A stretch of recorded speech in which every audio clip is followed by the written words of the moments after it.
figure on the wharf! It looks like Kazuha!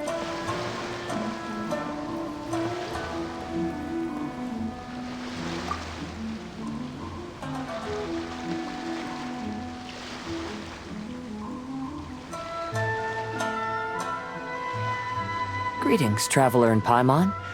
I heard there would be guides for the Irodori Festival, but I didn't expect it would be you two. We didn't expect to see you either! Returning as a guest for the Irodori Festival, no doubt. I was a little surprised myself when I received the invitation. But after wandering the outside world for so long, it's good to have an opportunity to return to my homeland and pay respects to my old friends. Kazuha, when we saw you in the distance just now, you seemed to be looking for something. What happened? Ah, yes. You see, when I came off the boat with everyone just now, I suddenly heard light footsteps around me. I could tell they were not footsteps of a regular passenger. But by the time I turned around, the person had already disappeared. I only heard a splash come from below the pier. Even though I didn't manage to catch a glimpse of them, I found this strange piece of paper by my feet. Oh, does the paper happen to have a poem written on it? Huh. How did you know?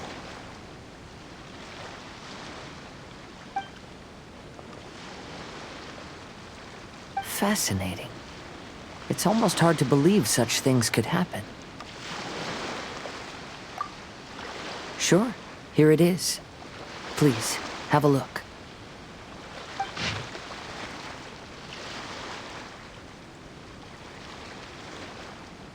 Last time, Aoi no Okina's poem ended with a reference to Akihito.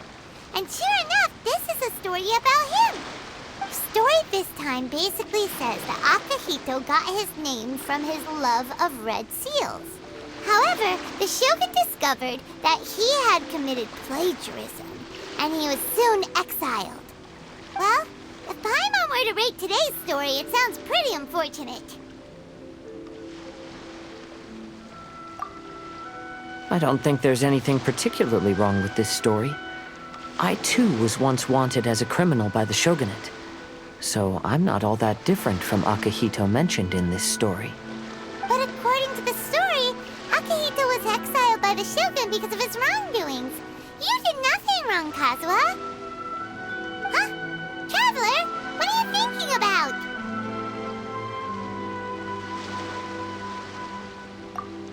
Ah, by the way, you mentioned that your friend has been struggling because he's unable to sign his name quickly, right?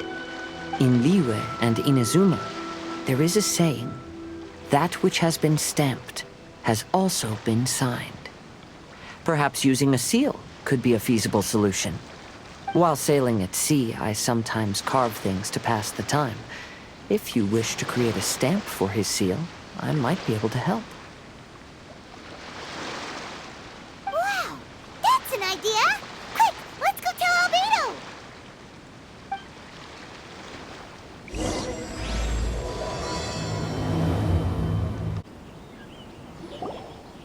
Albedo, we figured out a way to help Shincho!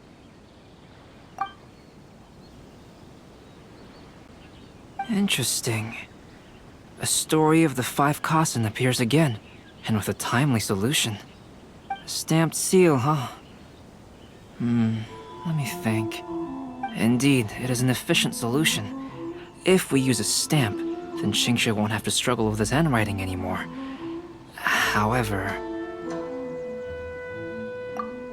since Xingqiu's signature has been previously revealed to the readers, it would seem insincere if he only used the stamped seal for his new books. But I have another idea. Using a seal is a part of it, of course.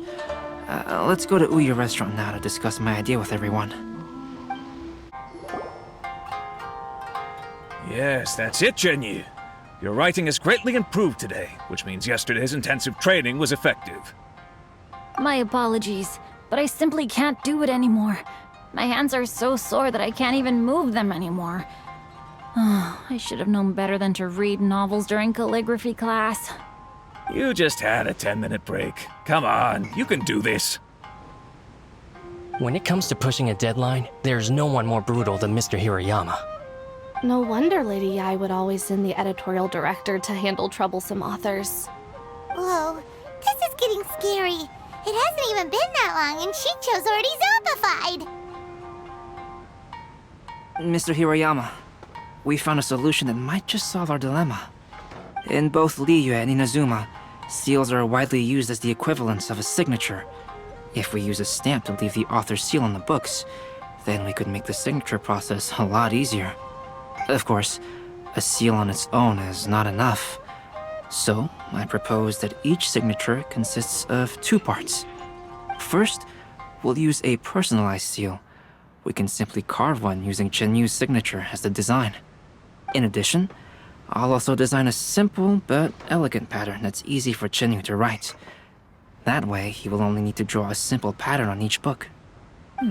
Let me think. Alright, I think that would work. Not only does it still involve the author's own handwriting, but the result should be very beautiful as well. So, what you mean to say is, I've been saved from this predicament? Mr. Hirayama, it suddenly occurred to me that the reason we gave up on live book signings previously was because it would take too long for the author to sign each book. But if we adopted Calx's proposed method, we might have enough time to do signatures at the live event. And if all the authors signed their books in the same fashion, then Genyu's signature wouldn't look out of place. If you think it's feasible, I would certainly be happy to design signatures for the other authors as well. Yes, and you may leave carving the stamps to me. In that case, I shall contact the other 2 authors participating in the new release event. It is a great honor to use a signature designed by Calx. My pen name is quite complicated and isn't suitable for signing events. However, if we implement this new format, then it'll be a dream come true for me as well. Great! Looks like everyone's on board with the idea. I'm sorry to have kept you busy for so long, Genyu. Please, take the next few days to have a good rest. We'll handle everything from here. The books that Genyu already signed can be used as special prizes in future events held by the I Publishing House. We did it! The event is saved! Thanks to everyone's efforts, Onodera and I are finally free of that mess. That's right! You're finally free, Shincho! Maybe you should step outside for some fresh air.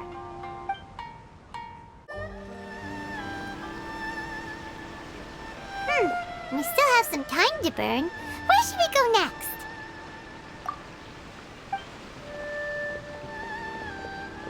Traveler, there you are.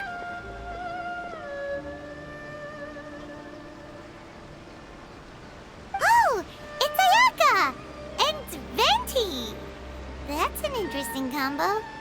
I was just going to the festival venue to prepare the Ikebana lesson when I found a strange piece of paper on a flower stand. This bard just happened to be close by at the time.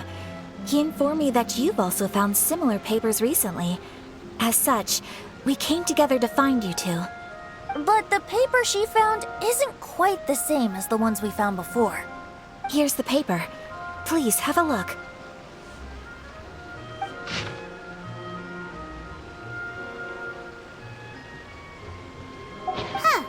All the poems we found before were roughly the same length, but this one is only 2 lines. And even though there are only 2 short sentences, neither of them are next to the title or centered on the page. The position of the writing seems to indicate that there is other content written on this paper besides these 2 lines. If we take the poem literally, it reads, "Dip this paper in water and see the truth naturally appear." Speaking of which, I have an ancient text at home, specializing in ancient and exotic stories. It mentions a special ink that will show itself when wet and disappear when it's dry. So, shall we give it a whirl? It just so happens that there's a pond nearby.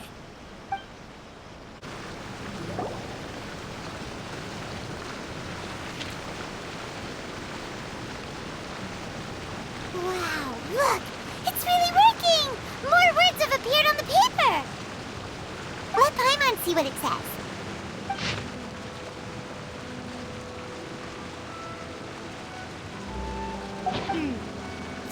says that after Sumizomi got the collection of poems from Akihito and put them into a stream of water, the plagiarized words in the poem became blurry. Huh?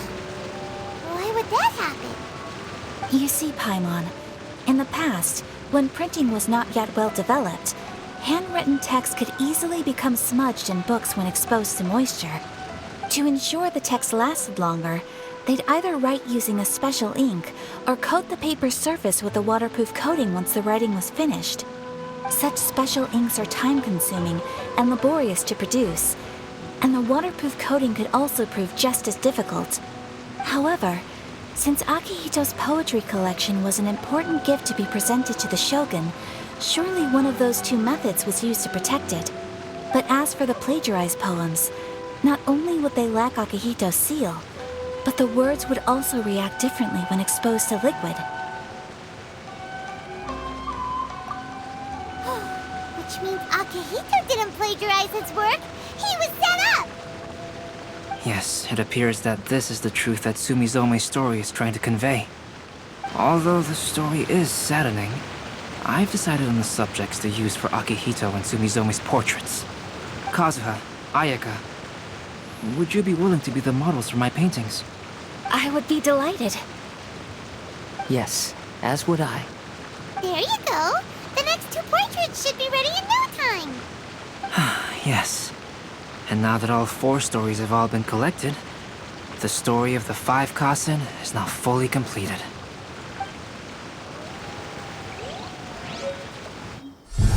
Long ago, Inazuma had 5 legendary poets. People bestowed upon them the title of the 5 Kasen.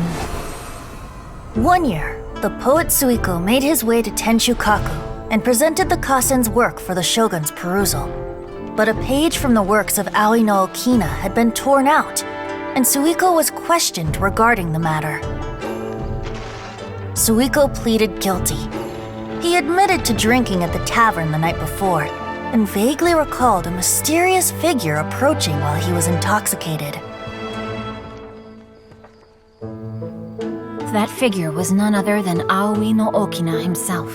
This turn of events had begun with an unnamed individual, under whose coercion, Aoi no Okina was forced to take drastic measures to retrieve a page of poetry. He knew nothing of this individual's true intentions. All he knew was that the poem had to do with an old acquaintance, Akihito. Akihito had once belonged to the 5 Kasen. Each poem he composed, he marked with a scarlet red seal, hence the Aka in his name. Such a distinguished writer was he, and yet one of the poems he had submitted the previous year was found to be plagiarized. Akihito was exiled for his crimes, and only 4 of the 5 Kasen remained. Sumizome went over Akihito's poems and noticed that the plagiarized poem lacked his seal. She immersed his poetry in a stream nearby, and only on the plagiarized poem did the ink run. Aoi no Okina passed by and witnessed Sumizome's doing, which he then recorded in a poem. Thus transpired the events of Suiko's poetry submission, and this is where the story comes to an end.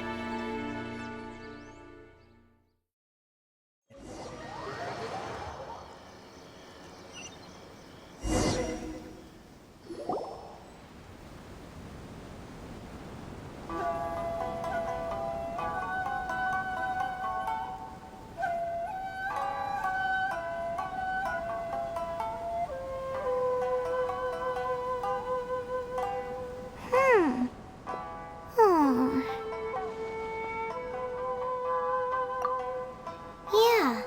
Ever since we completed the story of the 5 Kasen, there's still one thing Paimon hasn't been able to figure out. One of the 5 Kasen is called Kuranushi, right? It's just that, how could the story of the 5 Kasen finish without him appearing at all? Oh, have you really not noticed? Huh? Not noticed what? This is no time to be playing games, Tone Deaf Bard! What he means is that the story of Kuronushi was already embedded within the 4 poems. Huh? Really? That's right. The key lies in the poem that Aoi no Okina wrote after seeing Sumizome rinsing the poetry collection. An average person could never understand the scene of a young girl washing Akahito's poetry collection in a stream. Even Aoi no Okina couldn't figure out the meaning behind Sumizome's actions. He was simply reminiscing and thinking about his old acquaintances. However, for the perpetrator who framed Akahito, it was completely obvious. He was worried that if this poem was seen by the Shogun, then the Shogun could discover the truth behind the plagiarism incident. If that happened, then he'd be finished. So, in desperation, he threatened Aoi no Okina to make him tear out this poem.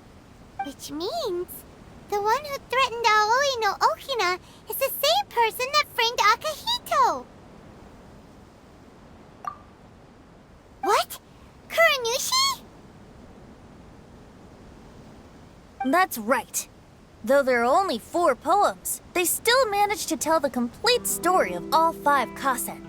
Since the Shogun mentioned in the poems is certainly not the one of the 5 kasen, the only character left is the mysterious one with an unknown identity. Oh, okay. Paimon is finally starting to get it now. However, this also brings something else to mind. The story of the 5 kasen has more or less reflected everything that's been happening around us lately. Which begs the question, is there a Kuronushi in our world as well? A Kuronushi? In our world? Speaking of which, I wonder if our dear Kazuha has come up with anything. Oh, right! Kazuha! He's been pretty quiet this whole time. Let's ask him. Hey, Kazuha! Are you okay? You've been standing in front of this blank canvas for a while, and you don't look so good. Apologies for making a wild assumption, but has the story of the 5 kasen reminded you of anything? Yes. A few things did come to mind, actually. However, they were nothing more than some past incidents regarding my family. I don't mind sharing the stories, but I'd prefer not to bring you any more trouble. Hey, we're all friends here, Kazuha. You can always tell us whatever's on your mind. Kaidehara, please forgive my assumption, but perhaps you were thinking of the Raiden Gokuden? The Raiden Gokuden? What's that? It appears that Miss Kamisato and I were thinking of the same thing. But it also has much to do with the Yashiro Commission. It would be improper to speak of it here without the consent of Miss Kamisato. It's fine. Those of us here are all trustworthy, so there isn't any harm in it.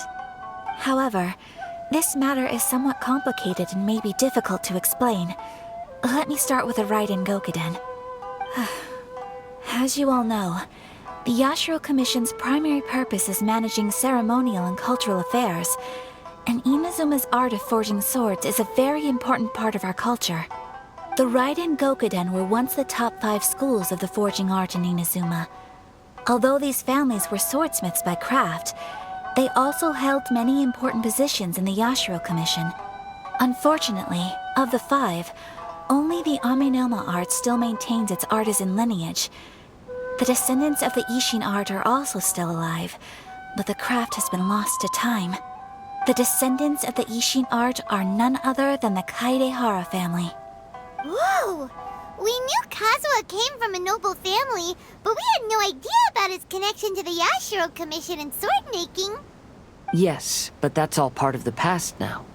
The Ishin art was lost with my great-grandfather's generation. My grandfather was dissatisfied with my great-grandfather's lack of effort. When he was young, my grandfather traveled all over Teyvat to find a way to revive the family business. But it was to no avail. And in my generation, our last remaining family property was lost as well.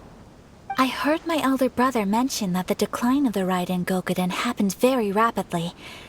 In the span of a few decades, 3 of the families suffered various misfortunes and disappeared completely. Later, There was speculation that all of these misfortunes stemmed from some background machinations, meaning that someone wanted to wipe out the Raiden Gokuden. However, since not every family of the Raiden Gokuden came to ruin, such explanations were treated as nothing more than a conspiracy theory. Indeed. I've also believed such ideas were just theories and rumors. However, I know that a major incident happened to my great-grandfather when he was young. Not only did it affect the Kaedahara clan, but it nearly jeopardized the Kamisato clan's position in the Yashiro Commission as well. After reading the story of the 5 Kasen, I can't help but feel like it's pointing me toward the truth behind that incident. What exactly happened to your great-grandfather, Kazuha? I still can't say. I need to speak with someone to verify the details. Let's meet here again at noon tomorrow. I will tell you everything I know then.